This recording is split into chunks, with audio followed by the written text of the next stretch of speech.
The market in Nairobi is quite vibrant. So the real estate market, it still leans heavily on the side of the landlords because there is more demand than supply. There is more demand for good, proper housing that meets, your minimum security requirements as well as for good build.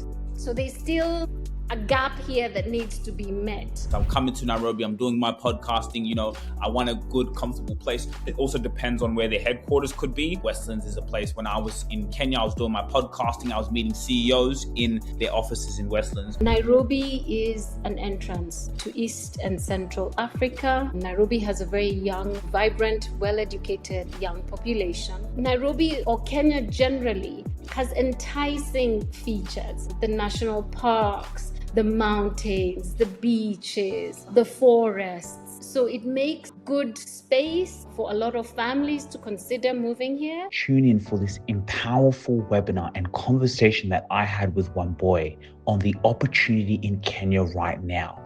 You're going to hear exactly what is happening and how you can benefit and take advantage of this opportunity and this partnership. Watch the whole interview. Hey guys, welcome back to the Rabasha Family Podcast. Now, I have a very, very special guest in the building. I have one boy, Nduru Kirigua, a passionate partner and relocation consultant at In Touch Relocations. Now, she has led a life full of passion. She's been working with organizations that relocate staff or they produce that relocation of staff as smooth as possible. She's the one who listens to people's needs to offer services that are custom to that individual's requirements while maintaining that professionalism, consistency, and integrity. Now, for us to be able to see what's happening in the space of Kenya at the moment, to be able to come and speak to you and seeing when it comes to your employees, that's your biggest investment, right? You want to be able to grow your bottom line of a company. Well, your employees, your people are it. So when they come in and they are moving to a different country, which is interesting coming in the space of a relocation consultant, you're the first person I've ever met who does something as powerful as this, but it's really investing for companies, their bottom line. And so for you, seeing that you're a thoughtful yet action-driven individual who's been able to balance creative vision with ethical conviction, so proud about Kenya and, being in the motherland and seeing where all these countries are coming in. So it's really a pleasure to have you on, and thank you so much for blessing us with your time. Thank you. I'm excited to be here. Fantastic. So as we get started, we wanted to make this very interactive with people. So we're going to be sharing a lot of screens, guys, to show exactly what the process one boy here goes through as the director or a partner at In Touch Relocations. So can you talk to us a little about how this started? Where did your journey start, just for a little bit of a background? Thank you. Thank you for starting with that, Sujira. So my journey starts, I would say, here in Nairobi. This is home for me. I'm born and bred here in Nairobi. And at the age of 18, as with most young adults, I would say here, went off to university. I had the opportunity to have my university studies out of the country in the United States, Chicago. I spent about a total of 9 years there doing my first degree, second degree, and getting some work experience before relocating back to Nairobi, as this time as a young adult, so trying to settle in, getting into the workspace. And then shortly after that, I had another relocation, this time as a family. We moved to Dubai and then moved back to Nairobi. So I would say relocations found me. It is my lived experience, and it almost felt therapeutic coming back and setting this up as an opportunity that kind of found me. And I enjoy assisting other families navigate this space, having moved to Nairobi more than once. Powerful. So what I'm going to do is I'm going to share my screen with everyone, and I'm going to play a quick video because this is an example of something in terms of relocations. So guys, I'll just play for the first little 30 seconds. Let's have a watch. So that's you. Yes, that is a very young version of me. That was back in... So this point in your life, where were you exactly here? Like, what were you doing how did you get to this point where you are, which is about 7 years ago? Yeah, so this was an interesting experience. Some clients that I assisted with a relocation into Nairobi applied for house hunters, and they shared photos and were taking videos as we were going through their house hunting process. And they shared it into the show, and it ended up, the show reached out and they were like, "Oh my God, you mean there's someone who speaks English? Can we do a show? Can we try and recreate the experience of the house hunting?" So this is what we did. We kind of recreated what we go through with the family when they are going through their home find here in Nairobi. Wow. Okay, so I'll just play it quickly for the audience. Let's just have a listen. This is a new career for me, a new area that I've never really worked in. He saw it as a family adventure. This is a once-in-a-lifetime opportunity. We're moving to Africa. I want to feel like I'm in Africa. He's a very polite boy. But for Melissa, it's a different kind of experience. I'm really concerned about how remote this house is. I have to admit. Is this in Runda? This is in Kuna. Okay. Kuna. I am nervous about this move to Nairobi. You have a nice view. Wow. This is in Lavington. Way too high. Wow, look at this. Oh, this is in Lavington, huh? And then this last house, this is in also in Kuna, Westlands. Harder on me than Brookside, I think. in Westlands. Yeah, more Brookside. So that first house you showed, this first house was Brookside in Westlands. I have to admit, I am nervous about this move to Nairobi. It's gonna be harder on me than anyone else. So yeah, I just thought I'd share that a little bit. So a bit of background into what you do. So that's a family there. They're moving to Kenya, and you're helping them relocate. Yes. That's exactly Yeah. it. It was the Doll family. It was a fantastic show. Yeah. So and is that through a company or was that like through just family? So much of the clients that we assist are corporate clients. So this would be companies that are moving their human resources into Nairobi. Yes. So yes, that company was relocating them to Nairobi. Okay. We just wanted to do a case study because I want to go into exactly what you do and how much attention detail you have. Yeah. So it says ER Group chooses Nairobi to accelerate East African partnerships and investments. So it's basically a Mauritian listed business group, ER. They've established a regional office in Nairobi, Kenya, creating a regional fund with equity partners to expand investments and partnerships across East Africa. So, for example, an example like this, what's the process that you take? If we're now coming and there's a company, so how does it work? They come to you, or they say, okay, we need our staff to move out to Nairobi. How does that process look? And yeah, can you take us through that journey? Yeah. Can I share my screen now? Maybe I can just show it in the form of a short presentation, just drawing a general picture of what elements are involved. But once a company reaches out to us, so when we receive an initiation, more or less, first we schedule an introduction. And we're scheduling introduction with the assignee, which means the employee that the company is planning to move. So this would be a team. So you would say the relocation team would be involved. So we would have an account manager who reaches out to the assignee, and we start with a briefing call. Because employees have very diverse needs, this briefing call is very important because this gives us the information which we then now use to plan for what their requirements are for the move. Yeah. So for example, a single assignee would have very different requirements compared to an assignee who is moving here with family. An assignee, say, who is moving here for only 1 year would have very different needs from assignee who is moving here for 3 years. So there would be those kind of logistics to keep in mind. We also do keep in mind the kind of allowances the company is offering the assignee in terms of housing allowance as well as schooling allowances. And so this briefing call helps everybody get aligned. Typically, a representative from the company, HR, would be also on the call to give more or less a background and align in terms of just allowance provisions. And yeah, so that would get everyone aligned and the employee feels supported. Everyone's on the same page, and we draw out a plan depending on whether they have dates or not for when they plan to be arriving in Nairobi, when the assignment starts. If there is any kind of airport travel arrangements, we assist with those, coordinating kind of airport transfers, even recommending some hotels and all of this. At this point, depending on the dates, if dates are known, we also assign a field consultant. Yeah. Now, a pre-assignment visit. Typically, this would be about 2 days. This is very much recommended where an employee has not yet made a decision around the move.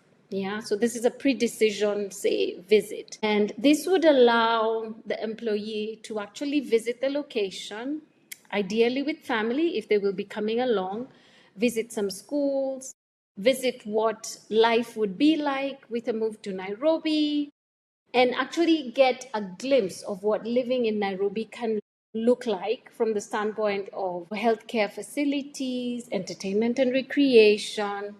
We personalize this to each family. I've had a family once who had a carnivore as a member of the family, and we had to link up with, get an abattoir on phone, and advise whether we are able to, say, would he be able to order a carcass, an entire carcass, or at least half a carcass, and get it trimmed and prepped as he would like, and delivered here to Nairobi, and that way he can put it in a refrigerator or freezer and be able to have all his meals planned out for 3 or 6 months at a go. So we personalize the look-see experience to the individual. Then there is the immigration formalities. So some of these can be worked on even prior to arrival. But once more or less the employee has made a decision that they are happy with the move, we would then start the immigration formalities immediately. There are different types of permits and visas that would apply. But this is important to keep in mind because work permit delays, especially, can create delays in terms of when the employee would start work. Yeah. So immigration formality is very important, and we assist with all of these. And finally, there's arrival and the homestead. So this is, I would say, the fun part of things, because this is what you saw, for example, in the house hunting video. So this is when we visit different homes, assist with selection of property, and then there's the paperwork that happens behind all of that. Security checks by the company, any kind of enhancements from a security standpoint that would be required to secure the property, the leasing, and then we assist with an inspections. And then we also do the settling in, assist with all kinds of settling in, whether it's settling into the home, so setting up internet, but also settling in terms of driving, information about driving, how to convert your license to a local license, banking, electricity, water, who provides this in the different neighborhoods, how do you pay for them, how do you access these, how do you make sure you're properly connected, how do you communicate with the residences in the neighborhood that you're located. So we make sure an assignee more or less has a proper settling in experience so that going forward, they're able to manage their homes well. We also do post-move assistance, which means we can manage properties on behalf of senior staff who, for example, may choose to be in a situation where they select a standalone home and they require somebody to be able to manage the property from a standpoint of maintenance, check in once or twice a month, make sure all the bills are paid, the generator is fueled, and all of this. Now, something we also do is a bit of a wrap-up, which is like a departure process that we assist with. And this is making sure that once your employees leave the country, they make sure that all loose ends are tied up. The relationship with the landlord is left well so that there's good reputation in the market that's maintained for the company. The schools, making sure notice is served with the schools at the right time, and make sure that transition of the family then moving back to their home country is smooth, all loose ends are tied up, and that the reputation of the company in the market is held well. Yeah, so that's just a bit of an overview as far as what we do and how we support companies with their moves to Nairobi. I'd love for you to keep this open because now I'll keep asking you questions from it. If we can, because I think that's really good. So let's get a reason as to, so why are companies coming and moving to Nairobi? That's the first question. Why are companies coming to Nairobi in the first place? Many reasons. As far as positioning of Nairobi on the continent, Nairobi is an entrance to East and Central Africa. Nairobi has a very young, vibrant, well-educated young population. A lot of English-speaking corporations will have ease, you can say, very easy to set up operations here in Nairobi from a standpoint of labor, being able to recruit educated, like I said, a fairly well educated young population. The infrastructure here in Nairobi is quite good. Good road network compared to much of the continent. Good infrastructure as far as internet is concerned. Connectivity via air, transport. And I think Nairobi or Kenya generally has enticing features. The national parks, the mountains, the beaches, the forests. So it makes good space for a lot of families to consider moving here. While Kenya lies on the equator, the altitude of Nairobi means it's fairly cool throughout the year, so it's not very hot. I mean, the hottest it can get is around 29, 30 degrees Celsius, and the coldest it gets is about 10 degrees Celsius. So you have very moderate weather throughout the year, two rain seasons. So Nairobi is very lush and very green and has a good, very, very vibrant social life, good housing available, and yeah, good schooling options as well. So yes, Nairobi has a lot of pluses. I think Nairobi definitely has a lot to offer your employees or any corporation looking to move here. So do you see the next 5 to 10 years, do you see many more companies now continuing to move into Nairobi? Marketing is all about storytelling. Dad, when we first started this business, what did you say to me? I said, yes, we do a podcast Why? because I want to tell our story. Why? Because I know the story builds a legacy. Build a legacy. And that is exactly what we do here at ETS Rubasha Media. We market your story on social media so you could build a legacy for those who come after you, to build your business and your personal brand. Yeah, follow us on our platform. Go on our website, etsrubashamedia.com. This is about legacy, and it is about showing up on social media every single day, because if you don't show up, your competition will. The forecast is indeed that there is more corporations that are positioning themselves to move to Nairobi. About a year ago, the UN did announce that they will be having a number of their offices being based out of Nairobi.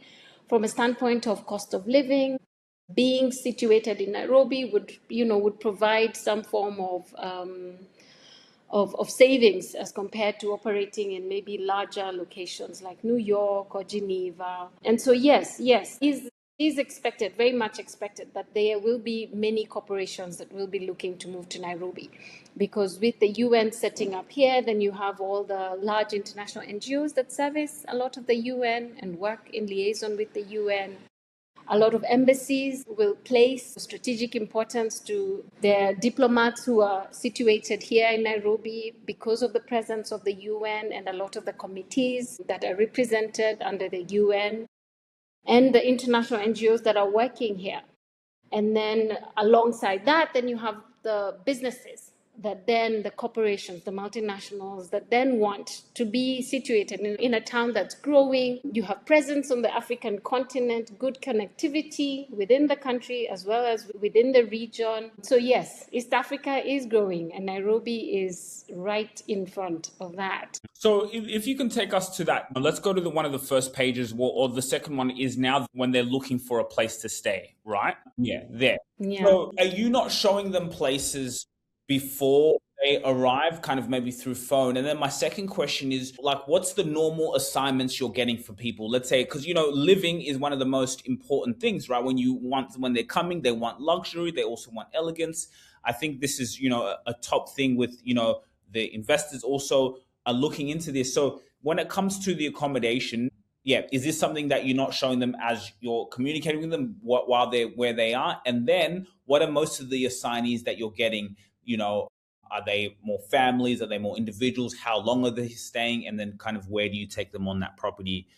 Super. That's an excellent question. So, as far as housing, we actually touch on housing throughout the communication with the assignee. From the briefing call, one of the important aspects to understand is their expectations as far as housing. Like I mentioned, typically we would have guidance from the company HR as far as what allowances the staff would be entitled to.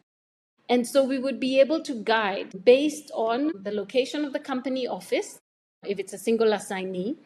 If it's a family, we would also keep in mind the schooling options. Is the family leaning more towards British curriculum schools, or are they leaning more towards American curriculum schools? Or are they looking at, say, a hybrid of an IB type system? So we would be able to guide assignees depending on their needs, depending on where they're leaning as far as schooling. And we would be able to guide them around the neighborhoods. And then within those neighborhoods, have a discussion around the housing options that are available to them in these neighborhoods. During the pre-assignment visit, we also incorporate elements of properties.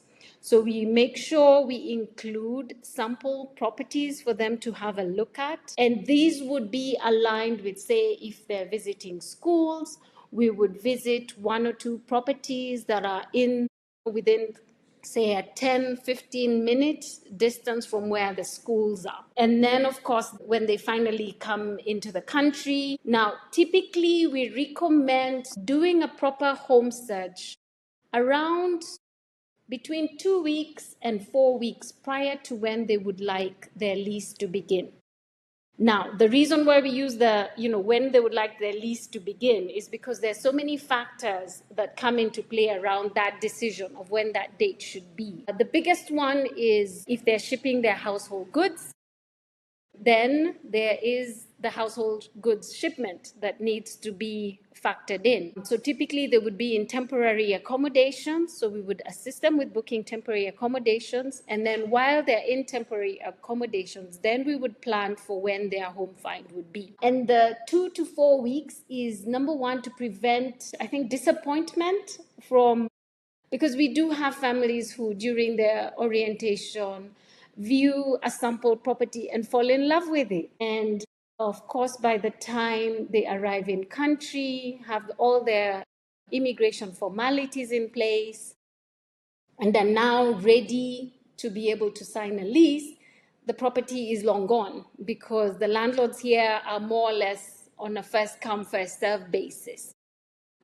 And we also don't want the emotional pressure of an assignee committing to a property and making payments. The property sits empty, waiting for their household goods or waiting for them for their work permit to come through and they can be able to sign a lease and the like.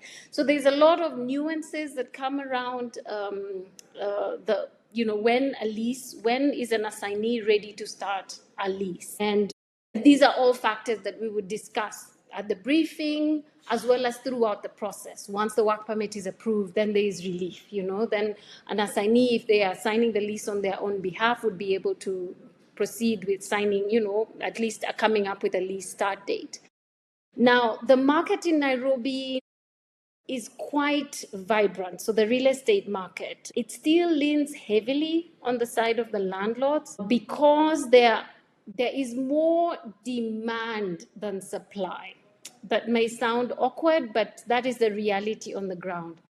There is more demand for good, proper housing that meets, your minimum security requirements as well as good build. And there's very high demand, very low supply. So there's still a gap here that needs to be met. But the current market is such that it leans very heavily on the land. So landlords here can be quite demanding as far as, if you want to secure this house, then you have to sign the lease immediately, which means you have to start paying rent. So the negotiation process leans heavily on the side of the landlord.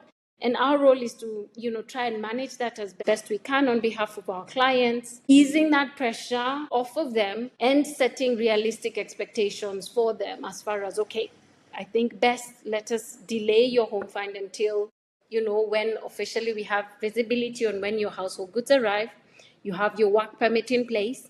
A lot of landlords will also not want to enter a lease with someone whose work permit hasn't come through yet. So because of the risk that, they'll sign a lease today and then, a month from now, they then have to leave. So a lot of landlords will prefer, of course, only to engage with staff who have already received their work permits. So these are the nuances that we have to deal with. But like I said, we assist employees navigating all these nuances. Okay. Yeah. So when if you were to look at a lot of the clients that you get, or just say a lot of assignees that you have, what is it? Is it more on the single side? Is it families? What are the majority, would you say, percentage of jobs that come to you where it says, okay, it's someone coming for 6 months, single person, 6 months to a year, or is it more the family side? What are more of the assignees that you're getting? Yeah. Thank you. Very good question. The dynamics of our assignees are almost, I would say 50% would be your single assignees. Single assignees come throughout the year, and they would be coming in for, I would say, short assignments. So they would typically be in Nairobi between 6 months and a year. Once in a while, we do have some who would be staying on, say, for an entire, say, 2 or 3 year assignments. But typically, we see a lot of them coming in for the shorter range, the 6 months and 1 year assignments. And the single assignees would typically be more in the apartment range. They would be looking for furnished and serviced accommodations, apartments, furnished, serviced, where it's more or less they want to arrive at the airport and ideally be in short-term accommodations for, a short amount as shortest time possible. And once they have their work permit or a special pass comes through, they're happy to go ahead and sign a lease for 6 months or 1 year duration and get on with their work. The families typically follow a cycle that moves a lot around the school calendars. A lot of the international schools here in Nairobi follow a northern hemisphere school calendar where the school year begins in the months of August and September and then breaks towards the end of May and, the latest with the British system closing in early July. And so the families would more or less be looking to move around those cycles. We have a small, I think, population of clients who are coming in from the Southern Hemisphere countries, so South Africa, Brazil, Australia. And that school year seems to work with like a January school start. So we see a small, number of clients who will be, say, arriving in the November, December, and then for January school start. But the majority would be moving to Nairobi around that, May, June, July, getting ready for an August, September school start. So that example, let's go back to that single one, 6 to 12 months when they come in. Is there any pain point that you guys market in regards to the landlord and the supply and the demand? You know how you gave the example that there's a lot of demand for good quality, especially if we're now going to talk about furnished and serviced and, really good amenities. Is there any pain points around there? Is it the same thing around that landlord being difficult in the, let's say, that single person who's coming for a nice furnished and serviced unit? Yeah. Another good question. Yeah, I would say one of the pain points that we do experience with our assignees who are single and who would be looking at long-term accommodations in the furnished and serviced space, we would be competing for housing and apartments with the business tourists. Yeah, so with your short-let space where you have Nairobi hosts a lot of conferences, a lot of business travel type meetings. And so a lot of these clientele, visitors to Nairobi, would be taking up a lot of these 1 and 2 bed furnished units. So the biggest pain point we have is if we start, say, home find even a week prior to when this assignee wants to, or is available to view properties, we find that on the day of the property viewings, most of them are booked up. I mean, the worst viewing day would be, say, like on a Friday or on a Saturday morning around the weekends. This is when a lot of these short-let properties would be taken up, either for the weekend or for the upcoming week. So the turnover is quite high. And so that's been, I think, a big pain point. We do find there's several developers who are, for security reasons, coming up with restrictions around these short-let spaces. And so these provide a lot, maybe more variety and easier for us as far as putting up clients here. Also, from a security standpoint, a lot of the company security are happier where you have more long-term residences as opposed to the short-let viewings. From a security standpoint, it's easier to manage access around these properties. So that's a big pain point. The fact that with the single assignees, we're competing in a space where there's a lot of short-term uptake of these properties. And yeah, it can create a lot of, like I said, disappointment. It's great for the landlords. There's a lot of demand for these furnished and serviced 1 and 2 bed options, but it does create a big headache for us as far as scheduling viewings. Wow, I think that's great insight. So, let's talk about the areas now. So let's say I'm an assignee, and the reason why I'm also giving this because I feel like I'm also this type of customer too. I'm the type of person when I come somewhere, like let's say I'm an assignee, I want to come where I'm business. I'm coming to Nairobi. I'm doing my podcasting. I want a good, comfortable place. Where would you say is the top popular area that you would, even for you? Of course, it also depends on where their headquarters could be. We do know, for example, Westlands is a place. When I was in Kenya, I was doing my podcasting. I was meeting CEOs in their offices in Westlands. So when it's a single assignee, where would you look to accommodate that person? And also, even for a lot of the business conferences on the short, like that people are coming, where are those? If we look at the locations, like the blue zones, what is the number one area you would want to even host an assignee to stay in as part of that who fits that criteria? This is a tricky question because assignees have different needs. If it's a young, meaning say in your late 20s, early 30s, I find that a lot of assignees maybe will be happy to be in Westlands. If it's a single assignee coming, say in the, slightly, you can say mid-age, from you're around 35 going on to about 40, 45, would prefer more quiet spaces.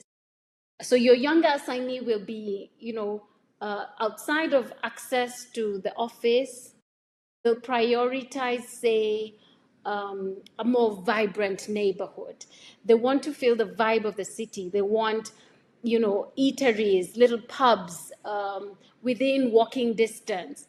They want spaces where they can, have a coffee quickly and, or have a meeting, or in the afternoon, if they're working from home all day, come downstairs and, within walking distance, get a space where they can continue their meetings for the afternoon. So Westlands, Riverside, Kileleshwa, Kilimani come to mind as far as providing that kind of, community, bubbling, bustling, community, which resonates very well with our younger clientele. For our more mature clientele, so you're 35 plus, I find that they seem to prioritize more greenery, more access to recreation over, the more bubbly vibe of the city. And so we would, likely recommend or they would lean more towards, say, a Spring Valley, where you have maybe more lush valley views, access to the Karura forest, quieter neighborhoods. It seems like that's what they more or less look for. So the neighborhoods that are, if you're familiar with Nairobi, where the highway is, right about Westlands, and south, slightly south, all the way down to Kilimani, are very popular with our younger clientele. Well, I'm going to leave it there. I want to thank you so much for coming on the show, and I just can't wait to do more with you, to be able to speak and spread that light and, just have an inspirational message and show people the beauty of Kenya, why people are coming to Kenya, and, why this is such an amazing time to be alive. So thank you so much, One Boy, for blessing us with your amazingness. Awesome. Okay. I'll see you on the other side, okay? Hey, what's wrong? Bro, I'm stressed out. I'm running my business. I've got to serve my customers, but I need more customers coming in. I can't keep relying on word of mouth. Why don't you just use ETS Rabasha Media? Who? Well, with AI now, what they do is they go in, get your perfect clients, bring them in front of you. So all I got to do is run my business and he brings me opportunities. Think about it. You speak to 3,000 of your ideal customers, convert 1% of that 3,000. That's 30 people. 30 people in a room with you. Can you convert that? Of course I'll close them. I'm good at what I do. I just don't have time to be going and looking for my perfect client. Focus on what you love doing and let them bring you customers. When you win, they win, commission, ching. Sujira Rubasha, huh? Yeah, Sujira Rubasha. Go and Google them, man. Come on, take it to the bank. If you really enjoyed this video, make sure to click here, and I'm sure you're gonna love that one.